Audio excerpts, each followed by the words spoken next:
Assalamualaikum Football United, ringan amatiran ala gue. Ya kali ini gue ingin news update. Ini ada beberapa berita gue ambil dari Twitter ya, terkait Manchester United pastinya. Langsung aja, pertama ini kabar tentang Donny van de Beek yang dikabarkan diizinkan untuk mencari klub baru di bulan Januari, dan sepertinya memang akan cabut dengan status pinjaman.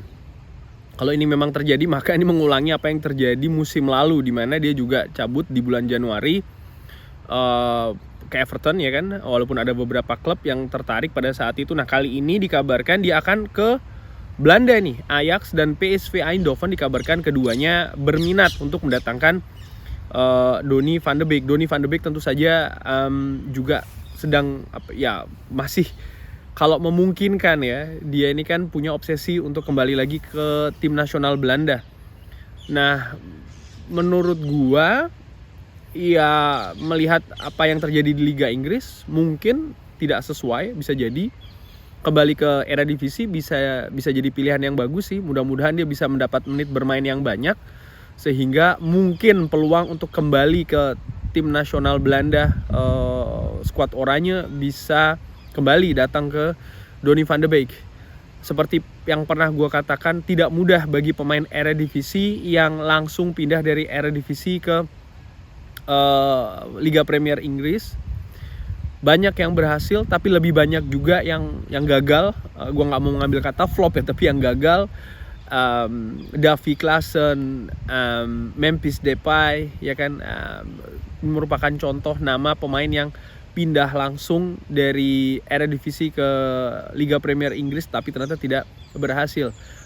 Jody Klaasie itu juga pemain yang pindah langsung, termasuk juga siapa ya? Gua nggak mau bilang Daley Blind, karena Daley Blind menurut gua sebenarnya waktu itu tampilannya cukup oke. Sayang dia tidak sesuai dengan skemanya Jose Mourinho, sehingga akhirnya dilepas ya. Kita lihat lah nih bagaimana. Tapi kalau gua, bagaimana pendapat gua, opini gua sih pengennya Donny van de Beek nggak dilepas ya. Karena jadwal akan sangat ketat, terutama setelah Piala Dunia. Kita tidak pernah tahu apa yang terjadi dengan para pemain Manchester United yang memperkuat skuadnya di Piala Dunia, utamanya skuad lini tengah. Jadi untuk menjaga kedalaman sih menurut gua. Leicester pun dikabarkan juga berminat untuk Donny van de Beek. Wah, ini menarik. Kalaupun seandainya dipinjamkan ya, sebenarnya ringan amatiran ala gue lebih memilih dia tetap di Liga Inggris sih, supaya lebih bisa beradaptasi. Cuman kalau dia mengejar peluang untuk bisa masuk ke tim nasional Belanda, skuad Belanda, ya maka pindah ke Eredivisie nampaknya lebih realistis untuk sang pemain. Sumber di ESPN ya, ini kabar tentang Cristiano Ronaldo pun dikabarkan juga Erik ten Hag mengerti situasi dari Cristiano Ronaldo, walaupun dikabarkan ya untuk melepas dia di di bulan Januari ini nampak masih enggan ya untuk melepas Cristiano Ronaldo. Ini tentu saja kabarnya agak sedikit berbeda dengan beberapa kabar yang, tapi gue percaya sih Rob Dawson ini sumber yang oke, sumber yang bagus menurut gue dengan amatiran. Ronaldo attitude-nya juga masih berperilaku sangat luar biasa, sangat baik di lapangan latihan ya. Artinya seperti yang sering dikabarkan oleh Fabrizio Romano contohnya, dia masih menjadi semacam kayak contoh di Carrington bagi pemain lain, terlepas apapun keadaan atau pemberitaan di luar. Dan ini juga yang diberitakan kalau sang pemain ini ya masih tetap oke bersikap di lapangan latihan. Dan kalau seandainya memang Erik ten Hag ini dikabarkan enggan kan untuk melepasnya di bulan Januari, ya gua sih mengerti hal itu, karena memang sudah dikatakan dari awal kalau sang pemain ini ada di skemanya Erik ten Hag ya kan. Dan kita butuh kedalaman, kita butuh pemain dengan kualitas Cristiano Ronaldo di dalam dan juga di luar lapangan. Jangan lupa ya, faktor di luar lapangan, di lapangan latihan itu, di dressing room menurut gue juga penting, dan Cristiano Ronaldo punya kemampuan tersebut. Alejandro Garnacho contohnya sangat mengidolakan Cristiano Ronaldo, tentu saja bisa bermain bersama Cristiano Ronaldo. Pemain-pemain muda yang lainnya juga bagi Manchester United ini kan semacam seperti booster ya bagi mereka bisa bertemu, berlatih. Ini kan sangat baik begitu bagi pemain akademi yang lain juga. Jadi gue dengan amatiran seperti sering gue katakan, gue berharap Cristiano Ronaldo akan stay paling tidak sampai musim panas tahun depan, mencetak gol banyak, dapat trofi banyak, kembali lagi seperti musim lalu. Itu harapan gue. Tapi gue paham betul ya, dengan amatiran hal gue, subjektif gue, dengan apa yang terjadi di preseason kemarin, masalah pribadi dari Cristiano Ronaldo, sang agen, artinya dia kehilangan bayi kan, lalu sang agen yang berusaha untuk mencari solusi dalam tanda kutip klub lain, bukan tanda kutip, garis miring klub lain yang ingin mengambil Cristiano Ronaldo Champions League, hal-hal demikian yang membuat preseasonnya tidak komplit, sehingga butuh proses bagi Cristiano Ronaldo untuk bisa sampai di level seperti musim lalu. Erik ten Hag dikabarkan, masih dari sumber yang sama, dikabarkan kalau sepertinya tidak ada uang atau dana untuk dihabiskan sampai dengan musim panas tahun depan. Jadi bulan Januari tidak ada pemain yang baru yang datang bagi Manchester United, dan tentu saja ini harus dikelola dengan bagaimana, dengan memanfaatkan skuad yang ada, siapapun itu. Sekali lagi gue selalu menekankan, pelatih yang bagus itu bukan pelatih yang gonta-ganti pemain ya, jual sana beli sini, tidak, coret sana coret sini, bukan. Ini bukan championship manager, ini bukan FIFA, ini bukan football manager, tapi bagaimana bisa memanfaatkan pemain-pemain yang ada sehingga bisa bermain di kapasitas tertinggi. Gue tidak mau memvonis, menjudge ya, wah si ini sudah mentok, si itu sudah mentok. Contohnya Harry Maguire, Fred ya kan, siapa lagi, Bruno Fernandes dan lain-lain. Bruno Fernandes, gue juga heran ada komentar Bruno Fernandes sudah habis. Gue nggak sepakat ya, Bruno Fernandes tetap menjadi tokoh sentral, baik itu di luar lapangan maupun di dalam lapangan. Apalagi setelah dia diberikan armband sebagai kapten, terlihat banget komunikasinya di atas lapangan, leadershipnya seperti apa. Perannya juga menurut gue lebih centralized di lini depan ya, karena di lini tengah sudah ada Christian Eriksen. Walaupun ketika menghadapi Manchester City semuanya sih menurut gue bermain tidak dalam kapasitas tertinggi, tapi menurut gue begini, balik lagi kayak yang gue katakan, ya Erik ten Hag harus memanfaatkan pemain yang ada, baik itu Fred, Harry Maguire, Luke Shaw, Aaron Wan-Bissaka, semuanya.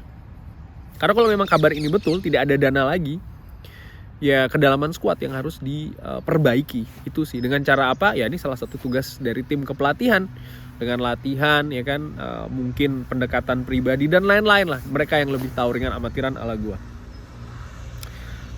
Rui Faria mengatakan, ini agak sedikit flashback ya, ketika Jose mengatakan di tahun 2017-2018 merupakan musim terbaiknya, dia benar, karena kita memenangkan title terakhir ya bagi klub, dan ini merupakan periode terbaik semenjak Sir Alex Ferguson. Ya memang bisa jadi sih kalau dari sisi trofi dan lain-lain, iya. Dan Jose Mourinho, Louis van Gaal, gue melihat mereka ini bukan pelatih sembarangan. Walaupun banyak komentar soal masalah gaya permainan dan lain-lain ya, tapi yang jelas gue melihat track record mereka itu bukan track record sembarangan. Gelar yang mereka menangkan ya kan. Dan Manchester United itu yang gue tahu ya dari zamannya Sir Alex Ferguson, itu bukan tim yang bermain selalu dengan permainan atraktif, tidak, tapi bisa bermain dengan efektif. Kadang ketika tandang itu bermain bertahan dengan solid, tapi bisa memanfaatkan peluang yang kecil di depan gawang lawan ya kan.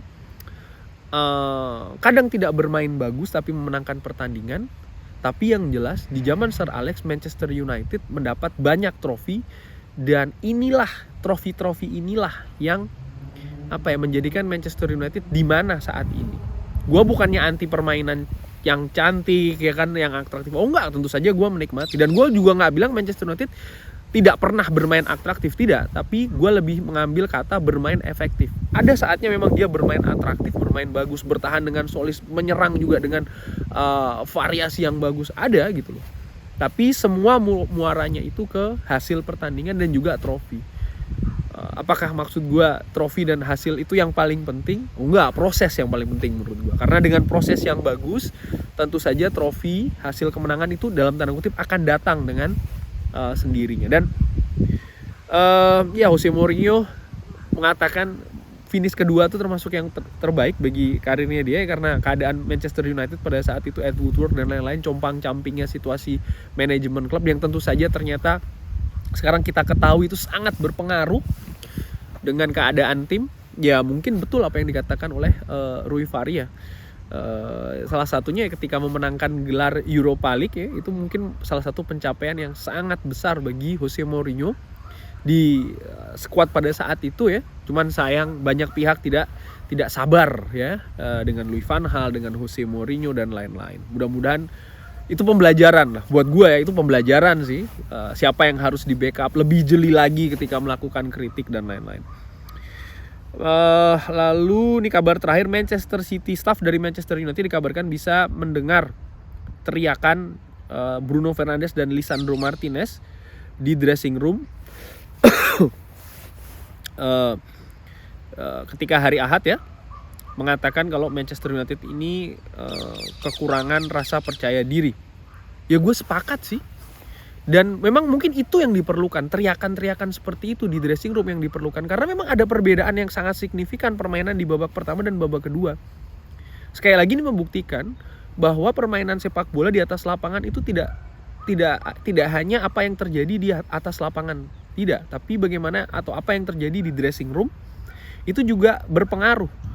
Pemain yang tidak bermain itu juga pengaruh menurut gue. Kenapa? Karena dia juga bisa berbicara di dressing room, dia juga bisa memberikan influence-nya.